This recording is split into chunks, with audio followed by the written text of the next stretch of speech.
Welcome, old viewers and new viewers, to another episode of The Dancing Negotiator with Dr. Cheryl Okoli, DHA.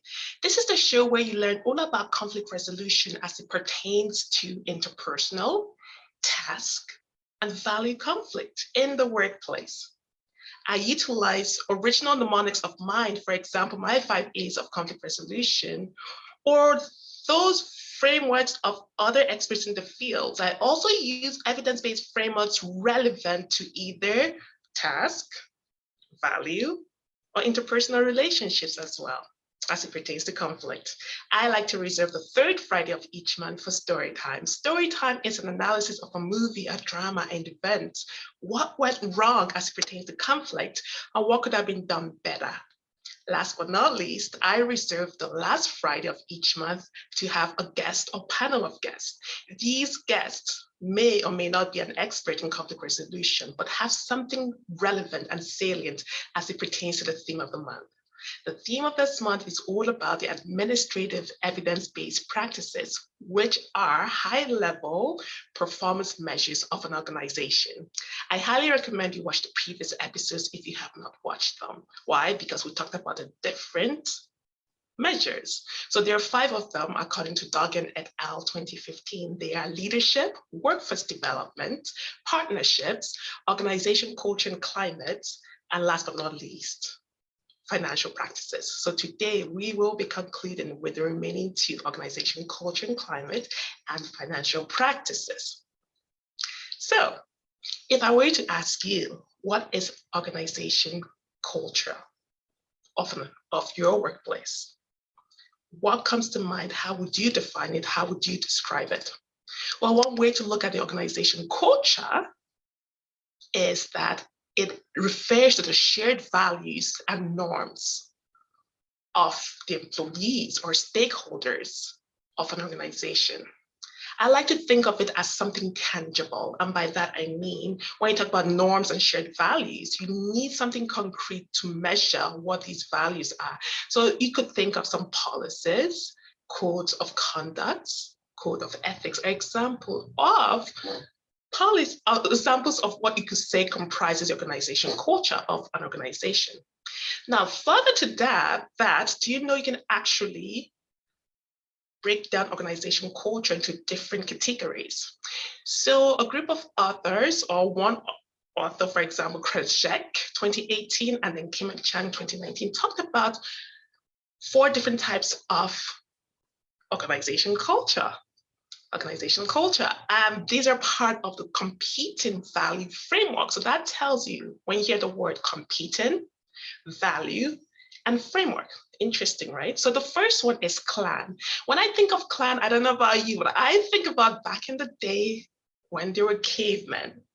Yeah, some people may or may not agree or believe in cavemen. When I think about clan, I think of a tight-knit community looking after each other. So yes, according to these authors, the focus is internal and it adopts a collaborative style. The other one is market. So when you think about market, focus is external and it's all about competition. So the mindset is competition. Then we have adhocracy or adhocracy, depending on how you want to pronounce that. The focus is creative. And last but not least, we have hierarchical control focus type of organization culture. So if I were to ask you, which of these types of categories of cultures have you found yourself either in a previous workplace setting or currently? Now, as you think about that, and you now understand what a culture is, what about organizational climate? It is not to be confused with organizational culture. Some people use them interchangeably, but they're very different. Organization climate refers, some group of authors might describe it as a team's cohesiveness and receptiveness to continuous quality improvement. It's also a perception of the culture. So I like to say the climate is a little bit intangible as compared to the culture. You can also think about communication as whether it's good or poor is also a type of organization climate of an organization. Now, if I were to ask you, and I'll share my screen to illustrate a point here. What do you see when you look at this image right here? So there are about 4 different pictures that comes to mind and that you actually see. What are they? Some of you might say, I see a thermometer. Some might be like, I don't even know what those gadgets are. And someone else might say, I see a thermostat. Well, if you said thermometer and if you said thermostat, well done, you are accurate. Now, why did I share that? The reason I shared that is, as I was reflecting further about the difference between organization culture and climate, the following analogy came to mind. Some of you may or may not agree with it, but I'd like you to ponder over it. When you think of a thermometer, what is its purpose? What does it measure? It measures temperature, right? However, in contrast to that, a thermostat, what is its role? It adjusts the temperature of an environment. It adjusts it. Depending on if it's hot or cold, it adjusts it.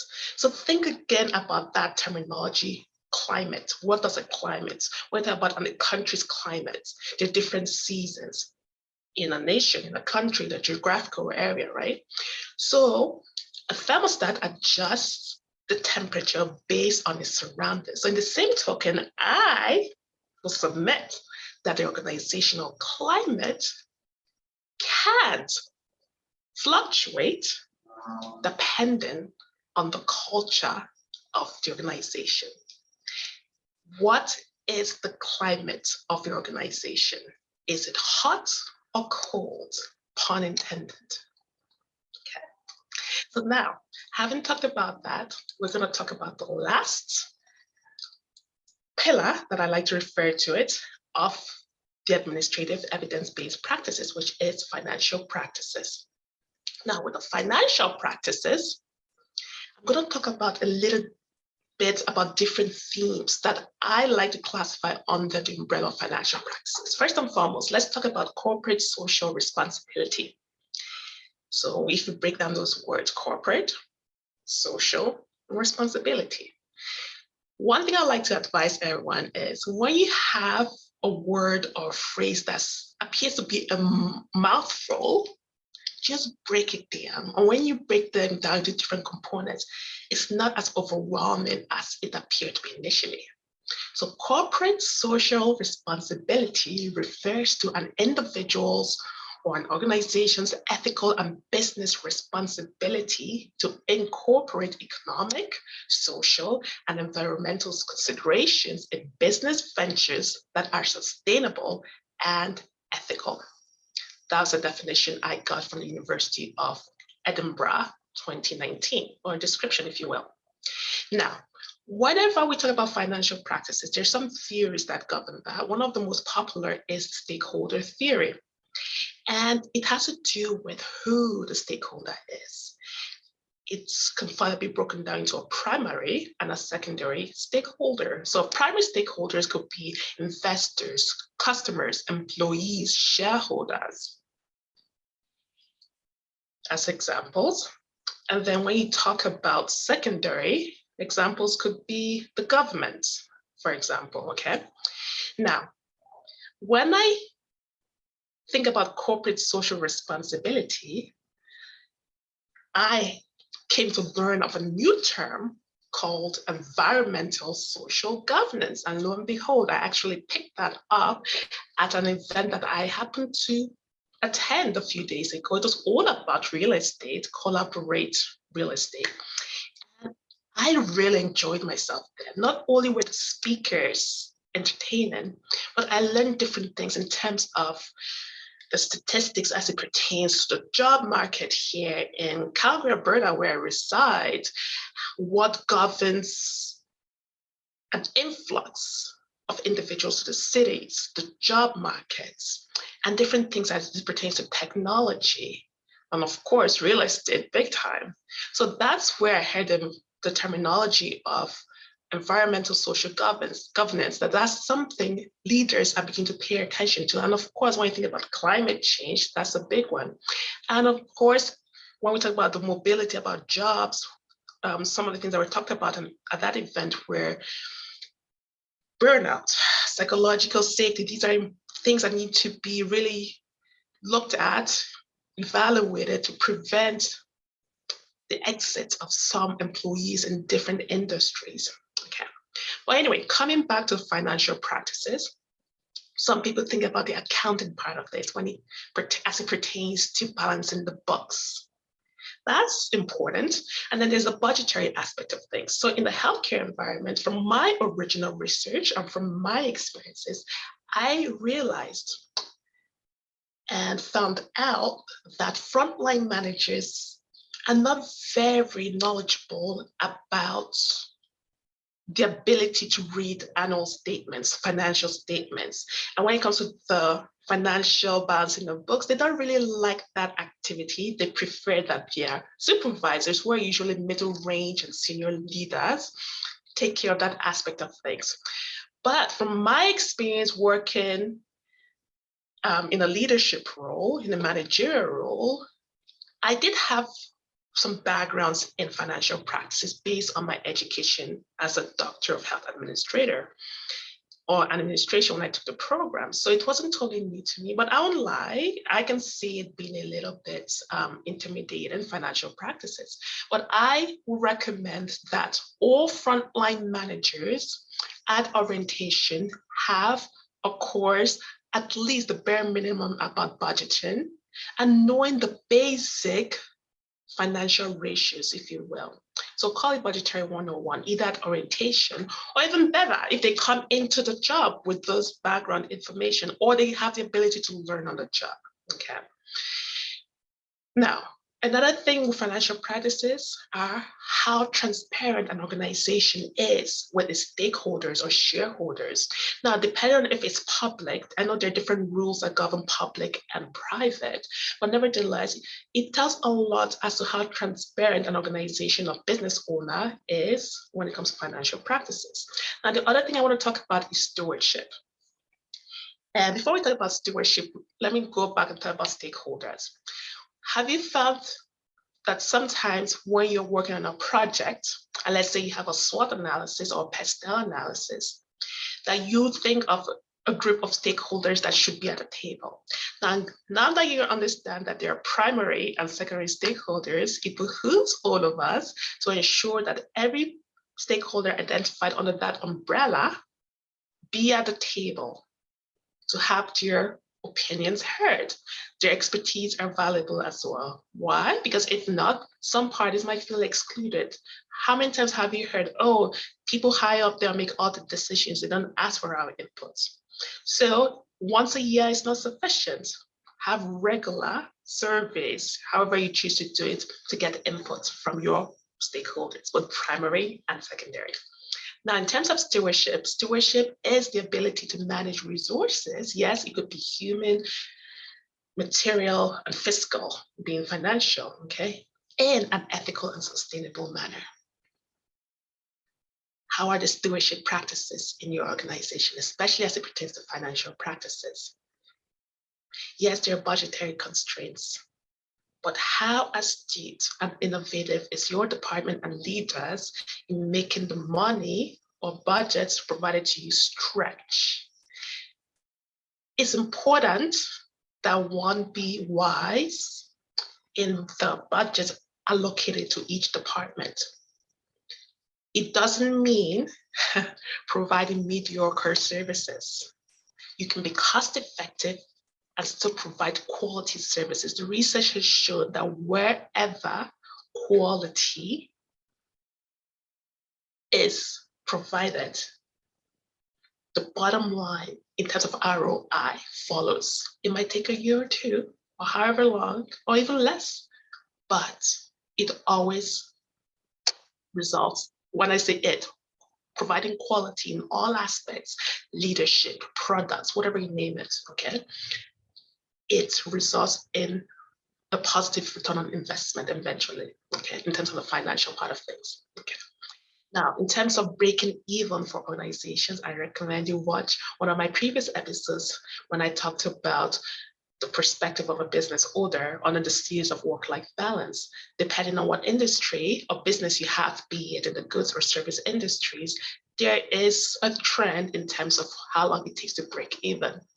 Does your organization waste? What I mean by that, or is it lean? What kind of practices in continuous improvement, quality improvement is used? So again, being lean, I've heard people use the words, oh, we're very lean, but sadly, they're providing less than optimum services for the clients that you're serving, okay? So on that note, I'm gonna share my screen again. I'm gonna ask you a question. And it's just for fun, really. What comes to mind when you see the following? Yes, it's pretty obvious. Pretty obvious, I know that. But yeah, look at that. Stewardship. If there's anything I want to take away from today, be a good steward under the financial practices. And yes, just for fun, these are different kind of currency.